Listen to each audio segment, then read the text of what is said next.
as you may or may not care, I'm a DM or a dungeon master and a keeper of arcane lore now that I've started doing Call of Cthulhu 7th edition. And recently I came upon a video by MatPat titled "How Long Could You Survive Locked in a Grocery Store?" Something like that. And it kind of just explains what the video is about. But he tried to create a story, and I feel like he did a poor job of it because even though it feels like he's trying to make a story, it doesn't feel like a good story. It feels too lackluster. And so, being a DM who tries to create a good story for my players to enthrall them as opposed to putting them through tons of combat situations, um, I took his video, took the basic idea, all of his stats and whatnot, and made it more interesting in a DM style. Now, obviously, he talked about Evan. I'm just putting it in the first person because I'm used to DMing, and that's usually in first person talk when you're doing a story.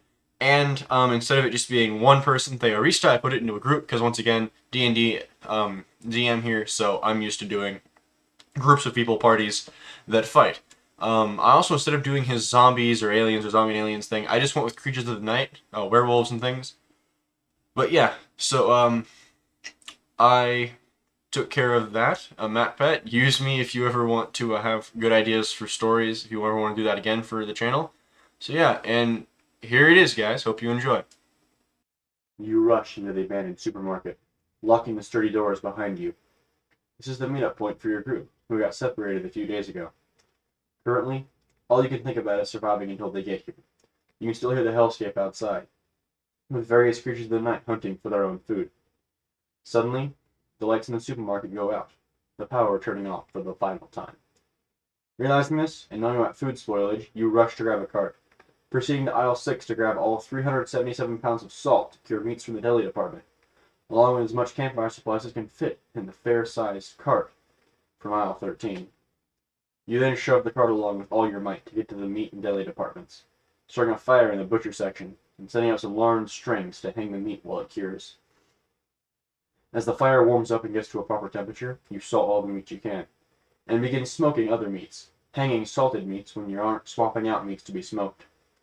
You've managed to save a lot of food, totaling 120,000 calories from spoiling, though it's a meager amount compared to the 10.6 million calories that have spoiled. But even so, you saved yourself a fair amount of food, and extended how long a variety of meat will stay in your diet.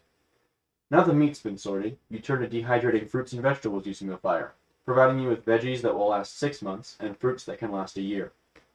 Open windows will also allow you to collect rainwater when that's the only hydration left, meaning you don't have to worry about dehydration. In just the first day, you manage to save an entire year's supply of food, meaning the first day, while being a difficult one, has kept you safe for at least a year. You took what life gave you and made it last longer. While baked goods may not last an incredibly long time, you get a few weeks of grains as well. Vitamins in aisle 10 are also useful, as they'll lose potency as time goes on, meaning you don't have to worry as much about a varied diet right now, more filling one. After a year's worth of time passes and 730,000 calories are consumed, you manage to survive an entire year in a grocery store without dying, with plenty of food to spare. However, the dehydrated fruit left over goes bad, and you're left with nothing more than remnants of the past year in your compost pile and grumbling stomach. Your group hasn't rendezvoused either. Perhaps they got lost, or were they hunted? No time to ponder now, but to focus on survival, because if they are out there, you want to see them again. This next year's pretty lax and laid back, compared to last year at least. With all the food you need to eat having longer shelf lives, you'll still have meat though. It'll just be packaged jerky. Other delicacies would be dried pasta, white rice, rolled oats, powdered milk, molasses, potato flakes, whole wheat grains, and dried beans and lentils. To keep fruits and veggies in the mix, you'll open up the canned foods with shorter shelf lives, the more acidic stuff, like canned fruits, pickles, and jellies. Not exactly a meal fit for a king, but what's outside the supermarket is far worse than a somewhat lackluster meal. This food totals 7 years and 5.1 million calories. Like I said, not fit for a king, but a pretty good haul considering the war zone outside. After you've been there 8 years, your group still hasn't shown up. You want to give up, but things haven't been terrible, and the outside landscape reminds you of your friends and your significant other, Theorista, who may still be out there somewhere. This memory bolsters you to hold out for as long as possible. Anything could be happening to them, You've dealt with longer YouTubers before.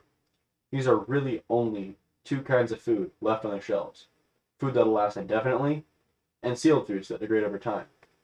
The foods that last forever are like raw honey, sugar, hard alcohol, gelatin, soy sauce, and cornstarch. These will all taste the same for as long as you need them to, as long as they're stored properly. It's not sure what degrades though. Canned foods, wine, cereal, and peanut butter.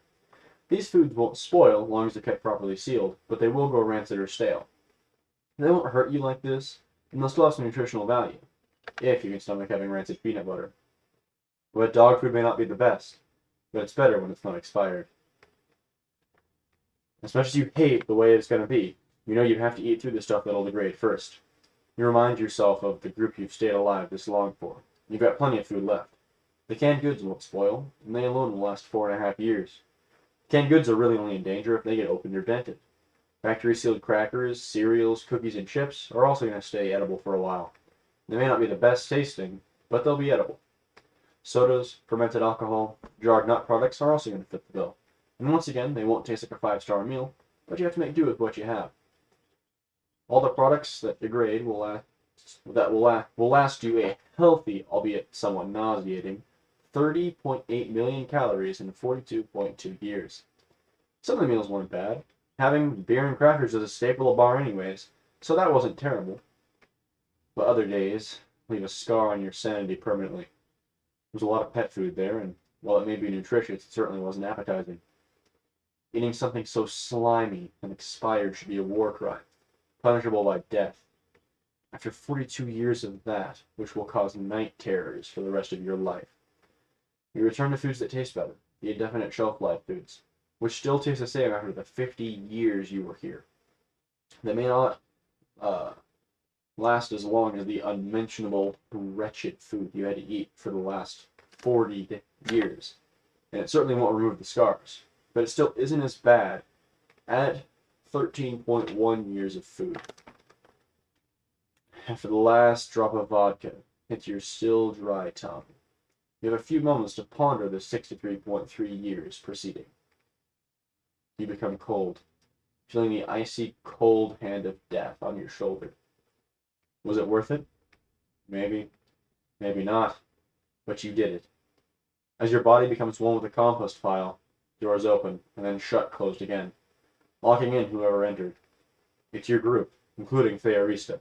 They finally arrived after fighting off werewolves and the like, and having to take shelter in many other buildings. They finally made it, just a moment too late. They were determined to find you, and the grocery store, hoping once again to reunite and fight for years to come. Hey guys, hope you enjoyed the video and hope you liked the story.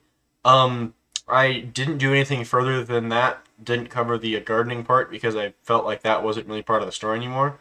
I was just doing the basic story that MatPat provided. So I hope you enjoyed the story. Hope that it intrigued you. And if you did, like and subscribe. It helps out the channel. And I'll see you guys in the next video. Bye-bye.